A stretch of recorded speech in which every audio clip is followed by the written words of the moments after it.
Hey, I'm in our back property right now. That's Arkham, our German Shepherd, and Champ is still in the house. He's wanting to come out, but if I let him out, and knowing with what Arkham wants to do, and knowing that there's a lot of mud right here next to the patio, not gonna happen. Not before the wife gets home and sees muddy paw prints all over in the house.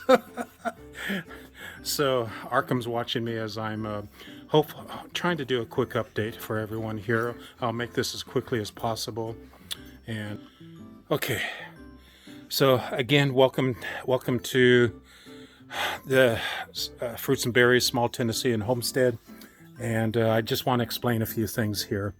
Many of you have seen my last video that I did about 3 or 4 days ago, showing some property. Actually, it's 5 acres that I just put in a bid on. Not a bid, but I presented with what we believed it is worth. And long story short, the owners that are in New York, they actually accepted it. And it was pretty much with what they were asking. And after some research, I found out it's pretty much worth with what they were asking. Land is going up, and I don't think it's a bad investment for any of us to make if we're able to do it. So anyway, I put some money down, and escrow on just the 5 acres closes on March the 4th. So we also are doing a modular home, and I also want to put a barn on the 5 acres, and it's really exciting, and it's very intense and nerve-wracking, and here I am, like in my mid-60s, okay, and I thought this house that we're in right now, which is a gorgeous, beautiful home, and we're in a subdivision, and one of the problems that I've encountered here in the subdivision is that when we purchased this land, I was super naive over 2 years ago. I didn't really ask where the septic tank was located, and I didn't ask where the leach field. That's where all the poop from the septic tank goes out. Leaches underneath the ground. Guess where the leach field is at? Here, I'll show you where the leach field is. It's basically, I'm on our back porch. It's basically the entire backyard. That's what I now have found out. And guess what I did?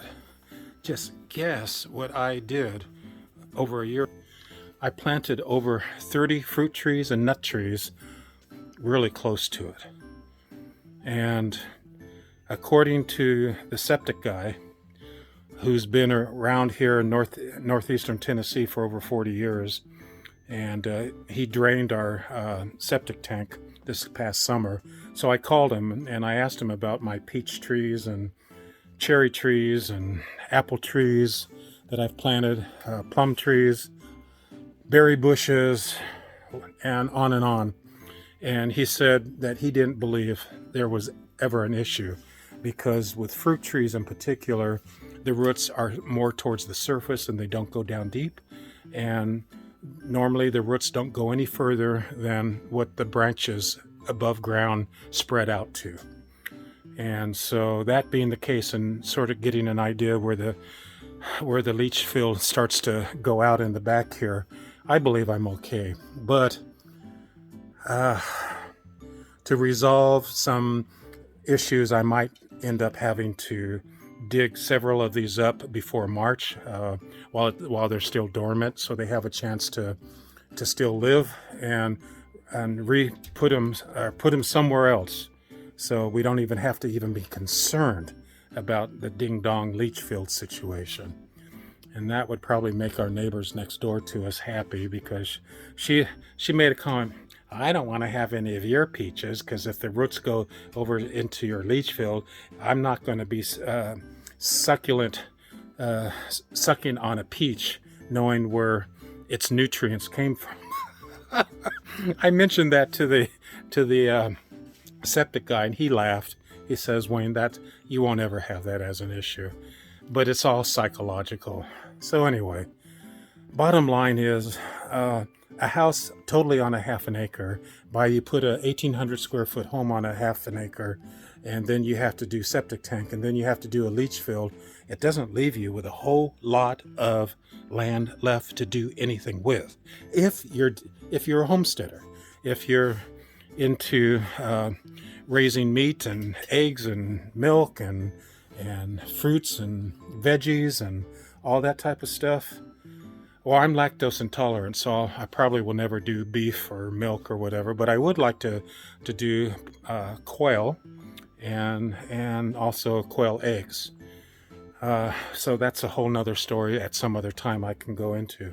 So anyway, here I am at the back porch, and today I went to the dealership for our modular home, and I had to make a decision whether to try to get a 4-bedroom or a 3-bedroom home.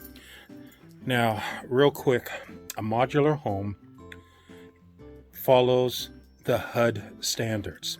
A stick-built home on a permanent foundation follows the exact same HUD standards. So the difference between a modular home and a stick-built home is that the stick-built home is built on the outside in the environment, and open air scenario, and the modular home is beautifully built with the exact same specifications inside of a mega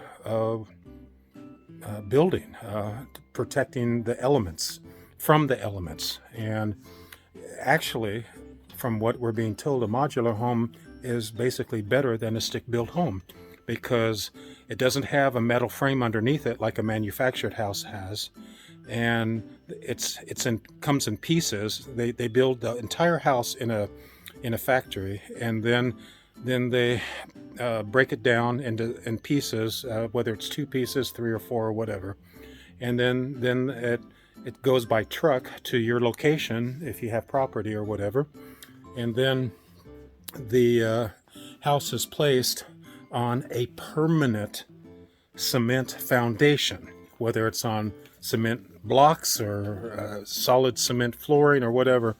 Irregardless, it's secured to the land.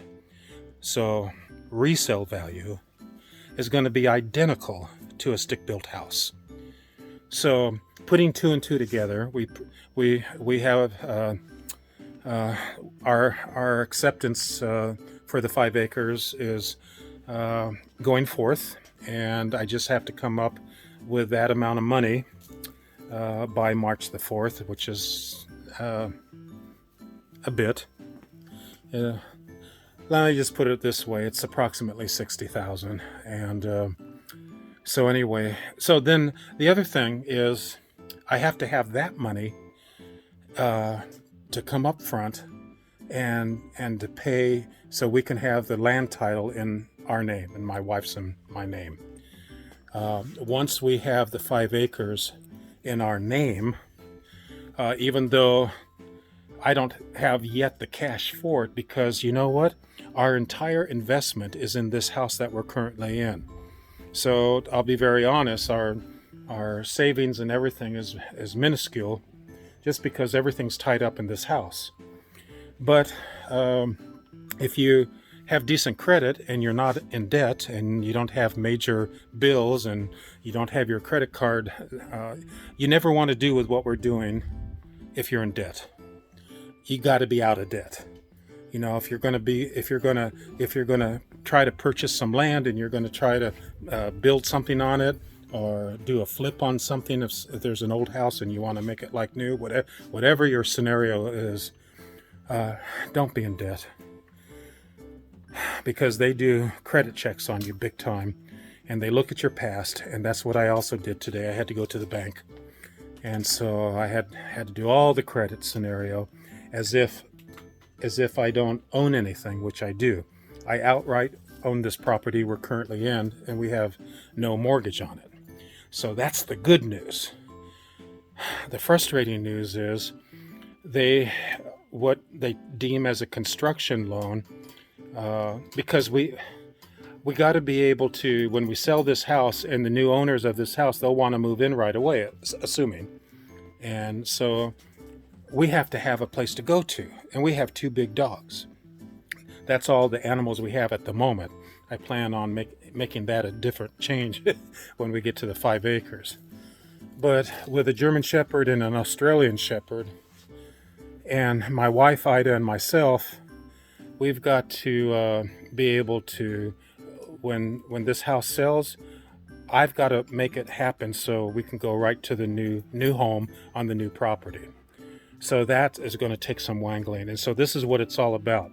So I'm going to take y'all on a journey with us as we try to figure out all of this.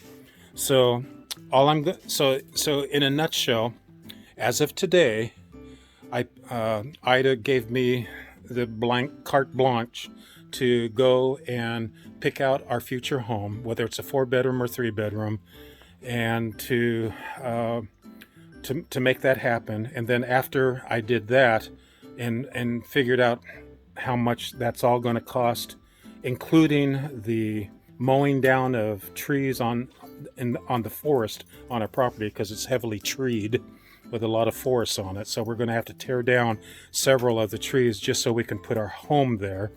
And then I'm planning on doing, or wanting to do, a 30 by 40 or a 40 by 60, I don't know, or maybe smaller, whatever we can afford, okay? But I want a barn. And I want to be able to drive our vehicles into it, use it like a garage, but also use it for farming equipment, tractor, whatever may happen down the road. So I don't know if I can afford that right now. So we may just have to go with like a carport, one of those metal things on 4 stilts, so it can at least protect your vehicle from the elements. And that's pretty cheap. I can get one of those for under $1,000, and we can use that temporarily and just put gravel on the property until we can definitely. I want to do a nice barn, but right now the most important thing is the future home, and we have to close this property by this coming March the 4th. So 2 options that we were told. One was to do a Heloch. If you don't know what that is, I'm just learning this myself today. Based on the equity that's in this home, we can borrow from the equity on this home and still stay in this home. So it's the $60,000 is that's not an issue. I know I'm going to qualify for that, and I know by March 4th we're going to have this property in our name. What I don't know is our credit is being processed, our debt ratio to what we owe and what we have. The bank has to figure that out, and so it's possible to do an equity if the house is worth over $300,000, then we should be able to take out equity on that, right? But since we're doing a construction, they call it a construction loan. What they're telling me as of today, that probably we'll do a Heloch. In other words, we'll take that amount of money and just pay off for the 5 acres. And so by the first part of March, those 5 acres will now belong to Ida and myself, and with only interest only that we'd have to pay. So it'd be pretty inexpensive for the moment. Okay, that being said, I also have to get qualified at the exact same time so they don't ding me on my credit, 1, 2, or 3 times. We want to do all of this all at once, and more or less for a construction loan. And the way they rate that, if you don't know what a construction loan is, and probably a lot of you do know what a construction loan is, but they appraise your current home or wherever you live, and whatever that appraisal from the bank or whoever, whatever they determine your home is worth, then 80% of that amount is what the bank will allow you to have right up front, so you can grade, you can build, you can do with whatever it takes. The construction loan, with what the bank just told me, is good for only 9 months. So from the time of approval, Ida and I would have only 9 months to put all of this together. So, wow. So this is, what, the 25th of January? Well, it's Tuesday, so I'm sorry, I didn't look at the calendar before I made this video. So, but anyway, I think it's the 25th. So I got about less than a month and a half to purchase that land, and then to go the next step with some type of a construction loan. So, and I'm waiting to get the actual cost of what the modular home is going to be. And hopefully that will be within that 80% of what hopefully the bank will allow me to have for the construction loan. So all of that is still up in the air as I'm recording this. I don't know just if we're going to get it or not, but I feel confident it's in God's hand and something will definitely work out. The land for sure. And we just hopefully, fingers crossed, and faith in our God, and that I'm doing the right thing. I don't want to make a mistake here. It's I'm no longer, in my 30s and 40s, but I'm still up and about and with it, I hope. And so for many of you that are watching this, if you're in my age bracket or even younger, there's hope for us. We can still do this and still have a life and not be in debt. Because the bottom line here, everyone, is I don't want to have a lien on my mortgage. I don't want to have a lien on the house. In other words, when this is all said and done, I don't want the bank to be able to have control over what we have and what we don't have. I am trying to be as independent as possible. I would love to be able to put a well on this property, even though there's water at the roadside, in other words, from the city water per se, in Chuckey, Tennessee, and there's electricity. So I can definitely have all that piped to the new house. But ultimately, I still would like to do a well, and that's about 10 grand from what I'm being told. And I need to do a barn of some type of nature also on the property. And then I've been watching a lot of other YouTubers and a lot of the people that I subscribe to. One major one that I just absolutely love, and I just love this couple. It's Kevin and Sarah with Living Traditions. If you look up, if you're not following them, please follow them. They are absolutely incredible. They're down to earth. They're God-fearing people, and they're doing everything I would love to do, but I'm doing it on a much smaller scale. And we're not going to do cattle or anything like that, or pigs, like with what they're doing. But Kevin is incredible, and he's doing the quail, which I'm all excited about. And Kevin's into solar, and I want to step into solar. And I might not be able to do the entire house in solar, but if I could offset it, I will. I also want to have a wood-burning stove because we do get snow here, and it does get freezing down into the single digits. It's even been minus degrees here in northeastern Tennessee in the history books. So we can get all types of weather here. We've even had a tornado once or twice here in this area. Not where I'm at, but just a few miles away. So anyway, we are really close to the Smoky Mountains here, and we will even be closer and a little bit higher up in elevation at this newer, 5 acres that we're trying to get. So in a nutshell, I'm seeing that I'm going on almost, 20 minutes here? That's enough. That's long enough for right now. So I think I got cut off there. Sorry about that. But anyway, thank you very much for being a part of our family, for being part of Fruits and Berries, a small Tennessean homestead. Those of you that have subscribed, I greatly appreciate it. And God bless.